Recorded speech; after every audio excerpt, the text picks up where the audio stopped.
Willow Creek Valley, Dakota Territory, 1886.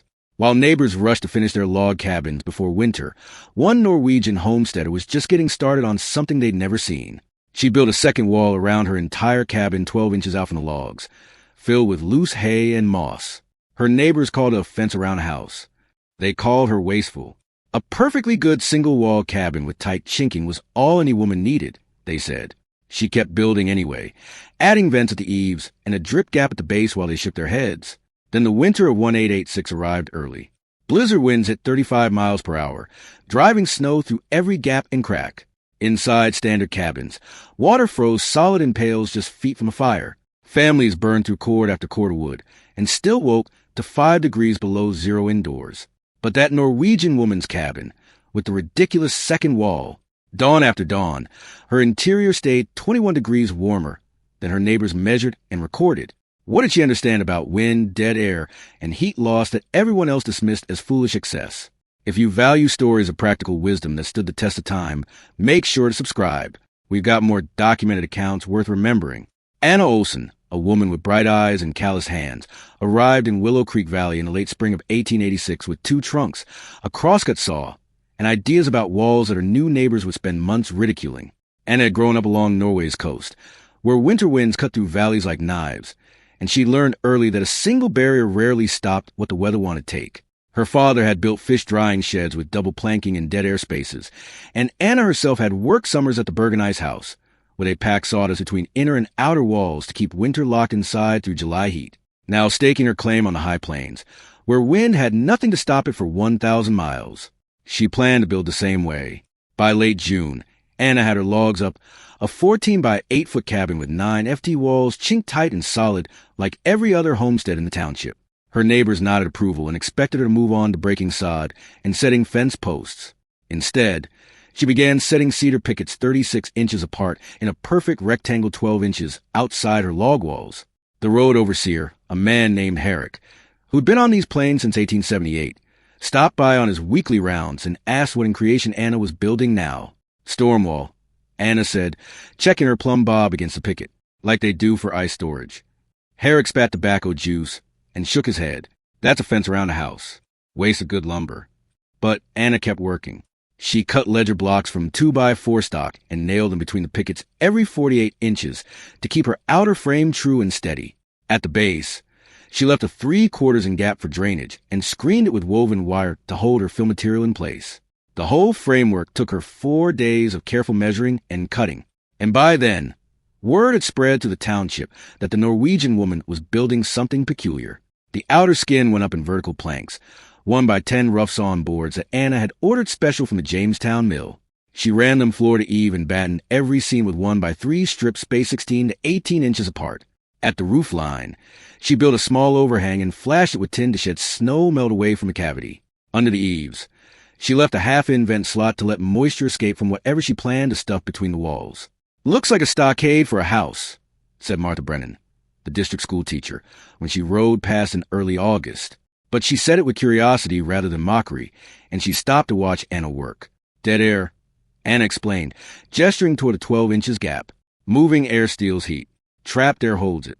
She'd learned this principle not just from ice houses, but from conversations with a Lakota woman who traded sewn goods at the general store. She told Anna about teepee liners, inner walls of cloth that create a calm space between the wind-catching outer hide and the people inside.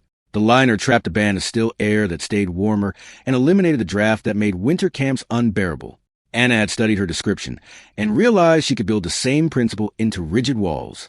Through late August and into September, while her neighbors finished harvest and began laying in firewood, Anna cut and dried prairie hay. She built drying racks from scrap lumber and spent days gathering moss from creek bottoms, spreading it thin to cure in the sun. The hay she cut short and loose, knowing she needed material that would trap air without packing down solid. She calculated roughly 120 cubic feet of fill for the cavity around her cabin walls, and she wanted every bit of it dry as paper and light as possible. That hail wrought by Christmas, predicted Harwick during another visit. "Mice will nest in it. You'll have the whole wall full of vermin." "Ice houses you sawdust," Anna replied. "Stays dry if you vent it right." By October, the mockery had settled into a steady pattern. Every man in the township had an opinion about the fence around Anna's house, and none of the opinions were favorable. They called it wasteful because she'd used 1,200 board feet of lumber for an outer skin that served no structural purpose. They called it foolish because everyone knew tight chinking and a hot fire were all any cabin needed. They called it excessive because the gap between walls was wide enough to walk through, and who needed that much dead space around a perfectly good log house? But Anna kept working. She filled the cavity carefully, tamping the loose hay and moss to approximately 3 to 4 pounds per cubic foot, dense enough to stay put, but light enough to trap maximum air. At the top of each wall section, she tacked muslin as a wind check to prevent the fill from settling and creating cold spots. For doors and windows, she hinged the outer planks like shutters so they could swing open for access, but sealed tight against weather. The work took her 2 months total, which was 6 weeks longer than most men needed to finish a cabin completely. Her neighbors watched her labor through September heat and into October cold, shaking their heads at the time and money. She was throwing at a problem that didn't exist. When the first snow dusted the ground in mid-October, and Anna was still adjusting her eave vents and door seals, they figured they had proof soon enough that one good wall was better than 2 poor ones. What they didn't understand was the physics Anna had learned from ice storage and adapted from Plains Indian wisdom. A blizzard wasn't just cold. It was moving air under pressure. That movement created infiltration through every gap and crack, overwhelming whatever insulation a single wall might provide. But a sacrificial outer skin could take the wind's force, while a dead air cavity broke its circulation. The principles were sound, the materials were proven, and the measurements were precise. By first snow, Anna's cabin was ready to demonstrate what her neighbors dismissed as the winter delusion of a stubborn immigrant who didn't know when to quit building. The first test came earlier than anyone expected. October 15th brought 3 feet of powder snow in 18 hours, driven by winds that bent fence posts and stripped bark from cottonwoods. The storm arrived without the usual warning signs. No mare's tails in the western sky, no drop in barometric pressure that old-timers could feel in their bones. One day the prairie lay brown and ready for winter. The next it disappeared under drifts that reached cabin eaves and buried wagon ruts completely. Herrick woke that first morning to find ice an inch thick in his water pail, sitting just 4 feet from his bank stove. The interior walls of his cabin wore a coating of frost, where his breath had condensed and frozen during the night. He rekindled his fire with shaking hands and watched the flames struggle against drafts that seemed to come from every direction at once. Outside, the wind howled at sustained speeds above 35 miles per hour, with gusts that rattled his door in its frame and sent puffs of snow through gaps he thought were sealed tight. By dawn, Herrick's thermometer read 22 degrees below zero outside, but inside his cabin felt barely warmer than freezing. He'd burned through his evening firewood allocation and half of the next day's supply, just try and maintain enough heat to prevent his water from turning solid. The problem wasn't his stove or his wood.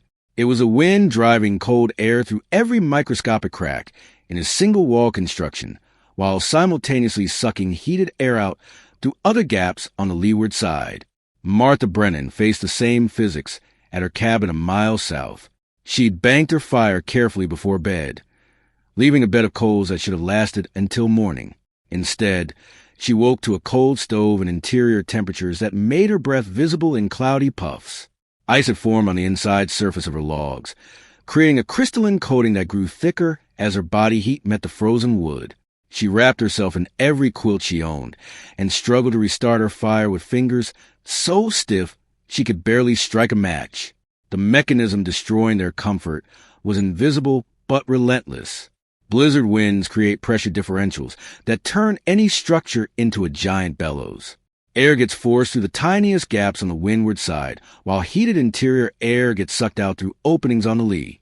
A single log wall, no matter how carefully chinked, presents hundreds of potential infiltration points where wind-driven cold can penetrate. The logs themselves become thermal bridges, conducting exterior cold directly to interior surfaces where it radiates into living spaces. 3 miles northeast, the midwife Sarah McKenna was making her rounds between homesteads, checking on families with young children and elderly members who couldn't survive extended exposure to sub-freezing indoor temperatures. At the Johansson place, she found the family huddled together in one corner, burning chair legs to supplement their dwindling firewood supply. The baby's lips had taken on a bluish tinge despite being wrapped in wool blankets. At the Morrison cabin, the old grandfather sat so close to the stove that his clothes nearly caught fire, yet his hands remained too cold to hold a coffee cup steadily. Each cabin told the same story of thermal defeat. Families were burning 1.5 to twice their normal evening wood allocation just to raise interior temperatures to 40 or 45 degrees by bedtime. Water pails froze solid overnight, despite being placed near stoves. Moisture from cooking and breathing condensed on interior walls and froze into sheets of ice that made the logs themselves feel colder to the touch. The wind wasn't just lowering exterior temperatures. It was actively pumping heat out of supposedly sealed structures. Meanwhile, at Anna Olsen's double-walled cabin, a different set of physics was playing out. The Norwegian woman had banked her fire the same way as her neighbors, with the same amount of wood and the same careful arrangement of coals, but her outer plank wall was taking the wind's full force, creating turbulence and pressure relief in the 12 inches cavity filled with loose hay and moss. The actual log structure sat in relatively still air, protected from the convective pumping that was defeating every other cabin in the township. The loose fibrous fill in Anna's wall cavity was performing exactly like the sawdust and tan bark used in commercial ice houses. Each strand of hay and clump of moss created tiny air pockets that couldn't circulate freely. Moving air steals heat through convection, but trapped air, held motionless by fibrous material, becomes an insulating barrier. The principle was so fundamental that ice house operators have relied on it for decades to preserve winter ice through summer heat, and now it was working in reverse to preserve winter heat through blizzard cold. By the third day of the storm, the temperature differential had become impossible to ignore. Herrick made the bitter trudge through knee-deep snow to check on his Norwegian neighbor, expecting to find Anna in the same desperate straits as everyone else. Instead, he found the immigrant calmly splitting kindling in her cabin, working in shirt sleeves, while snow continued to pile against her outer walls. Anna's water pail showed no ice formation. Her interior walls remained free of frost. Most remarkably, her evening fire had lasted through the night with enough coals remaining to restart easily at dawn. The contrast was so stark that Herrick initially suspected some trick, a hidden stove or secret fuel source that explained the impossible warmth. The explanation was simpler and more profound. Dead air trapped between fibrous materials creates an insulating barrier that wind cannot penetrate. The outer wall absorbed the storm's mechanical energy, while the inner wall remained in a zone of thermal stability. This wasn't magic or luck. It was applied physics that any icehouse foreman could have explained, adapted by a woman who understood that the same principles preserving cold in summer could preserve heat in winter. The storm raged for 7 more days, and with each dawn, the difference became more pronounced. Single-wall cabins were losing the battle against infiltration, while Anna's double shell was winning it through superior engineering disguised as excessive construction. On the 4th morning of the blizzard, Anna began keeping a ledger. She'd noticed Martha Brennan's careful record-keeping during her visits to measure school children's progress, and she understood that numbers would carry more weight than claims when her neighbors finally asked how her cabin stayed warm. Each dawn at 6 o'clock, she recorded paired temperature readings using a mercury thermometer she'd purchased from a Jamestown hardware store. One measurement at the outer sill, where her plank wall met the ground. Another at the interior log surface 3 feet from her stove. The results were consistent and dramatic. On October 19th, with her stove banked to coal since midnight, the outer sill read 14 degrees below zero, while the interior log wall registered 7 degrees above, a 21 degrees difference. October 20th showed similar results, -6 outside the planks, +5 at the inner logs. Day after day, the temperature differential held between 17 and 23 degrees, with the best single reading reaching 21 degrees of protection. Herrick arrived on the 7th day, desperate enough to ask direct questions. He found Anna writing figures in a small leather notebook, carefully documenting what seemed impossible. "How's your fire lasting all night?" Herrick demanded.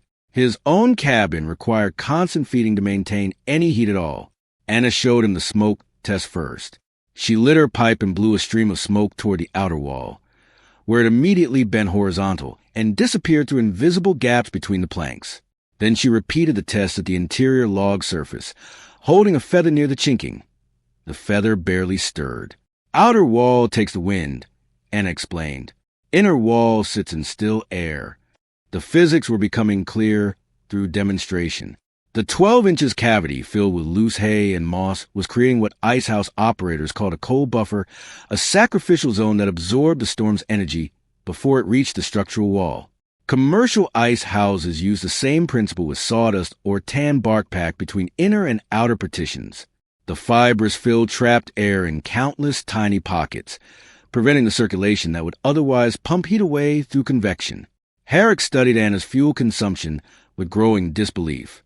The Norwegian woman's evening would bundle, measured by the armload and stack for counting, was 35 to 45% smaller than what Herrick needed to achieve the same interior temperature. Both men aimed for 52 to 55 degrees by 8 o'clock each evening, a reasonable target for frontier comfort.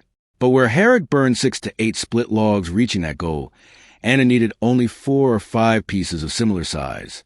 The difference lay in heat retention rather than heat generation. Herrick's single-wall cabin was fighting constant infiltration, with cold air streaming through microscopic gaps, while warm air escaped through others. His stove worked against a continuous thermal drain that made efficient heating impossible. Anna's double wall had eliminated that drain by creating a dead air barrier that wind could not penetrate. Martha Brennan arrived on the 8th day to document the phenomenon herself. As the district school teacher, she kept weather records for the territorial government and understood the value of systematic measurement. She brought her own thermometer and spent an hour taking readings at various points around both cabins.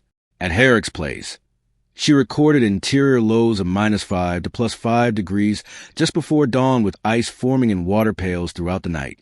At Anna's cabin, she found steady readings between +10 and +14 degrees at the same pre-dawn hour, with no ice formation anywhere inside. The mechanism deepened under scrutiny rather than falling apart. Modern understanding of insulation centers on trapped air, the principle that motionless air creates thermal resistance while moving air destroys it. Straw bale construction developed decades later would demonstrate our values of 1 to 2.4 per inch by using dense straw to trap air in fibrous matrices. Anna's loose hay and moss, while less dense, operated on identical physics. Each strand created microscopic air pockets that couldn't circulate freely, building thermal resistance through stillness rather than density. The analogy to teepee liners became more relevant as the storm continued. Plains tribes had used inner cloth walls for generations, creating a 3 to 9 foot gap that trapped calm air and controlled drafts. The principle was identical: an outer skin to catch the weather, an inner wall for living, and dead air between them for thermal protection. The Lakota woman who'd explained liner construction to Anna at the general store had unknowingly described the same physics that made icehouse insulation work. By the 10th day, Anna's temperature differentials were averaging +18 to +20 degrees between outer and inner wall surfaces. Her fuel savings remained consistent at roughly 40% less consumption for equivalent interior comfort. Most importantly, her cabin maintained livable conditions without the desperate measures her neighbors were adopting: burning furniture, sleeping fully clothed under multiple blankets, or abandoning outlying rooms to concentrate heat in single spaces. The storm finally broke on October 22nd, leaving the township buried under drifts that would take weeks to melt. But the thermal lessons were permanently recorded in Anna's ledger and in the memories of neighbors who had experienced the difference between fighting the wind and deflecting it. The double wall had proven itself not through theory, but through measurable performance during the worst conditions the Dakota Territory could deliver. When Herrick finally asked to see the construction details, Anna walked him through the method without commentary or self-congratulation. The 12 inches cavity, the loose fill at 3 to 4 pounds per cubic foot, the ventilation slots that prevented moisture buildup, the sacrificial outer skin that took weather damage while preserving the structural logs. Every element served a measurable function in creating thermal stability that single walls could not match. The killing week had ended, but its lessons would spread to the township as neighbors realized that excessive preparation had proven to be exactly sufficient preparation, and that principles borrowed from ice storage in Plains Indian wisdom could mean the difference between survival and surrender when winter decided to test what women had built against its fury. The second storm arrived on November 3rd, with 40 miles per hour winds and temperatures that dropped to 38 degrees below zero. This time the crisis was immediate and life-threatening. At the Morrison cabin, the grandfather's breathing became labored in air, so cold it burned his lungs. The Johansson baby developed a rattling cough that worsened each night as interior temperatures fell below freezing despite a fire that consumed their remaining chair legs and half their floorboards. Sarah McKenna made her rounds on the second day and found conditions that demanded immediate action. At 3 separate cabins, she discovered families burning their furniture to supplement exhausted with supplies, while water froze solid in containers placed directly beside red-hot stoves. The wind was driving infiltration so severe that heated air disappeared as fast as fires could produce it. Frostbite was beginning to threaten fingers and toes of children and elderly who couldn't generate enough body heat to compensate for the thermal drain when families began appearing at Anna's door asking for shelter. She opened her outer shutters without hesitation and walked them to the why of her construction. Herrick arrived first with his wife and 2 young sons, followed by the Morrisons carrying blankets and the failing grandfather. The Johanssons came last, the mother clutching her coughing baby while the father dragged a sack of their remaining possessions through knee-deep snow. 11 people crowded into Anna's 14 by 18-foot cabin, but the double wall system proved capable of handling the increased load. The Norwegian woman added extra muslin baffles at the vestibule she built around her outer door, creating an airlock that reduced infiltration by another 10 to 15%. She demonstrated this improvement by holding burning pipe tobacco near the floor at the inner door threshold, where the smoke now deflected less than 1/8 of an inch instead of the 1/4-inch movement they'd seen before the baffles went up. The refugee families experienced thermal stability they hadn't felt in weeks. Water containers remained liquid throughout the night. Children stopped shivering and could remove their outer coats indoors. The grandfather's labored breathing eased as he no longer had to work against frigid air that stresses aged lungs. Most remarkably, the combined evening fuel burn for all 11 people was 30% less per person than what the individual families had been consuming in their failed single-wall cabins. Anna spent the 3rd day teaching emergency retrofits to neighbors who still clung to their own claims. The technique was simple but effective. Lash stake plank screens 8 to 12 inches off the windward walls. Stuff the gap with loose straw from barn reserves, then line the interior walls with blankets or muslin to limit drafts. The materials were crude compared to her planned construction, but the physics remained sound. Herrick implemented the emergency method first, using rough boards and baling wire to create a sacrificial windscreen along his cabin's north and west faces. He packed the gap with straw from his livestock feed and hung wool blankets inside to create an additional air barrier. Within 48 hours, his pre-dawn interior temperatures had risen 12 to 16 degrees compared to the previous week's readings. Not as effective as Anna's full double shell, but survivable. The Morrison family followed the same approach on their cabin, focusing their retrofit efforts on the bedroom where the grandfather slept. They used canvas wagon covers instead of planks for the outer screen and filled the gap with hay salvaged from their summer cutting. The improvement was immediate and measurable. Frost stopped forming on the interior log surfaces, and the old man's breathing returned to normal rhythms during sleep. Martha Brennan documented the emergency retrofits with the same careful measurement she'd applied to Anna's original construction. Her record showed that even crude temporary double walls produce interior temperature gains of 10 to 18 degrees when winds exceeded 30 miles per hour. The effect was less pronounced during calm periods, but became critical during storm conditions when infiltration reached life-threatening levels. The Johansson baby recovered within 5 days of moving into Anna's cabin, where steady interior warmth allowed her small body to fight off the respiratory infection that had developed in constantly cold air. Sarah McKenna noted that the child's improvement coincided directly with exposure to consistent temperatures above freezing, something that had been impossible to maintain in the family's single-wall homestead. By November 10th, the immediate crisis had passed, but the lessons were permanently embedded in community memory. Families who had experienced thermal stability behind double walls could no longer ignore the fundamental inadequacy of single-wall construction in high-wind environments. The emergency retrofits had proven that the principle worked even with crude materials and hasty installation. Anna's vestibule modification became a standard recommendation for anyone attempting the double wall method. The airlock effect reduced infiltration at the most vulnerable point, the door threshold, where human traffic created unavoidable gaps. Smoke tests showed that proper vestibule baffles could eliminate most floor-level drafts that otherwise undermined interior heating efforts. The social dynamics of the township shifted during those crowded days in Anna's cabin. Men who had mocked the fence around a house found themselves asking detailed questions about gap width, fill materials, and ventilation requirements.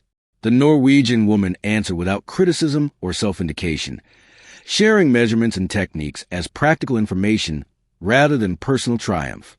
When the second storm finally broke, 11 people had survived severe cold that would have killed some of them in single-wall shelters.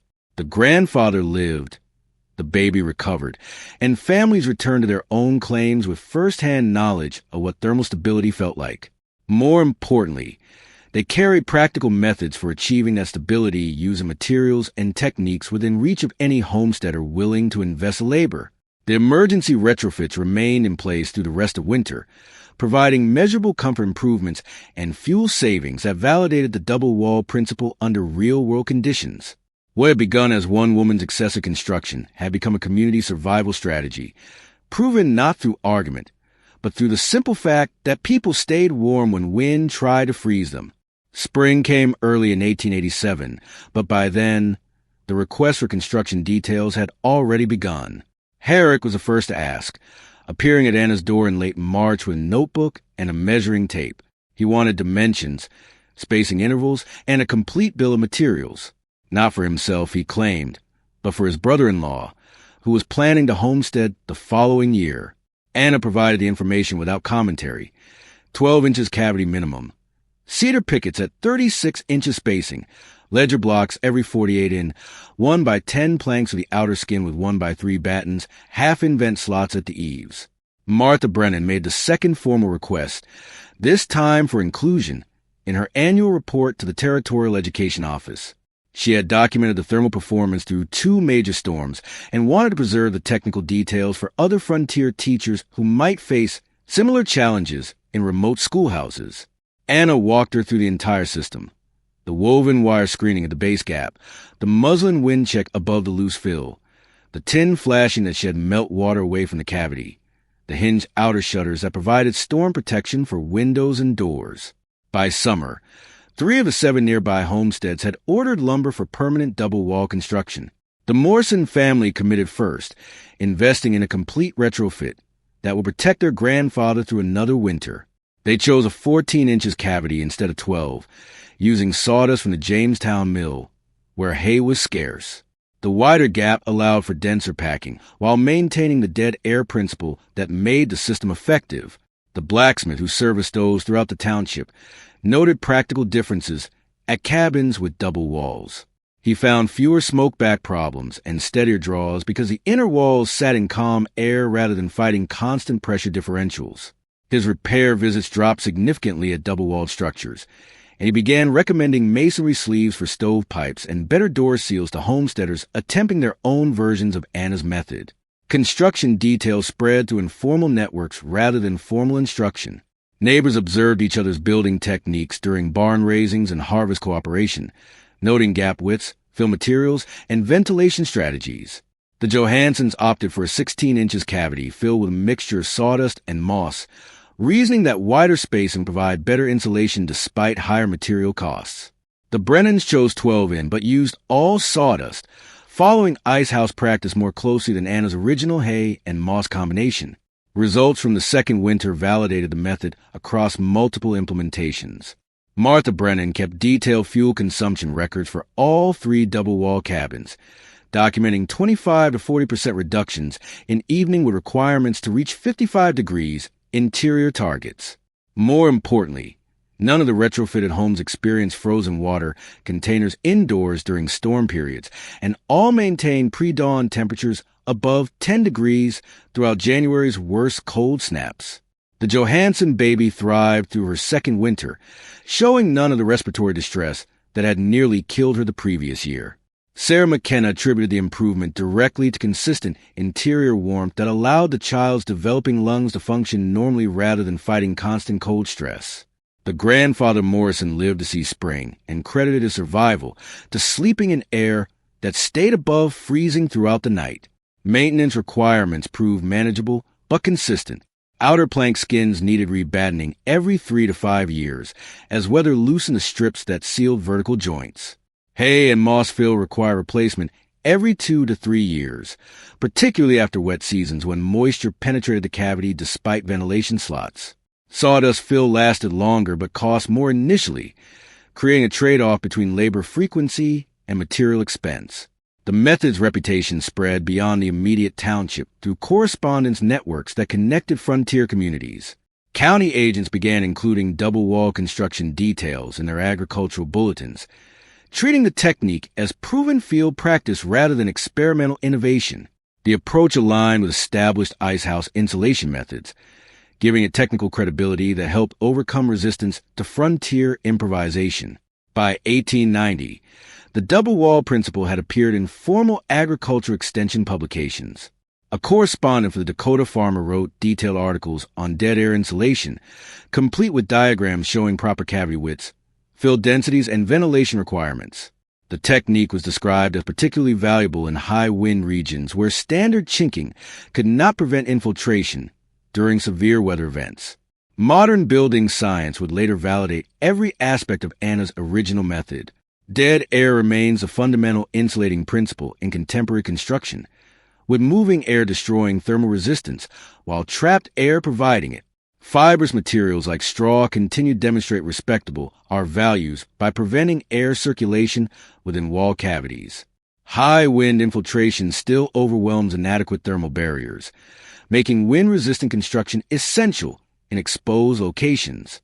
The physics Anna had borrowed from icehouse practice and Plains Indian wisdom became standard frontier survival knowledge within a decade of her first double-wall cabin. Homesteaders throughout the northern plains adopted variations of the method, adjusting cavity widths and fill materials to local conditions while maintaining the core principle of sacrificial outer walls, protecting structural inner walls through dead air barriers. What had begun as one woman's excessive preparation became documented best practice for extreme climate construction. The method required more initial labor and materials than single-wall building, but the thermal performance and fuel savings justified the investment across multiple building seasons. Most importantly, families stayed warm and survived weather that had proven lethal in conventional construction. The legacy lived in practical terms rather than grand recognition. Children grew up healthy in consistently heated homes. Elderly members survived winters that would have killed them in drafty cabins. Fuel consumption dropped to sustainable levels that preserved precious wood supplies for essential uses beyond heating. On the plains, where wind never stopped testing what women built against its force, Anna's method had taken the teeth out of winter before it could reach the wall where people lived and families endured.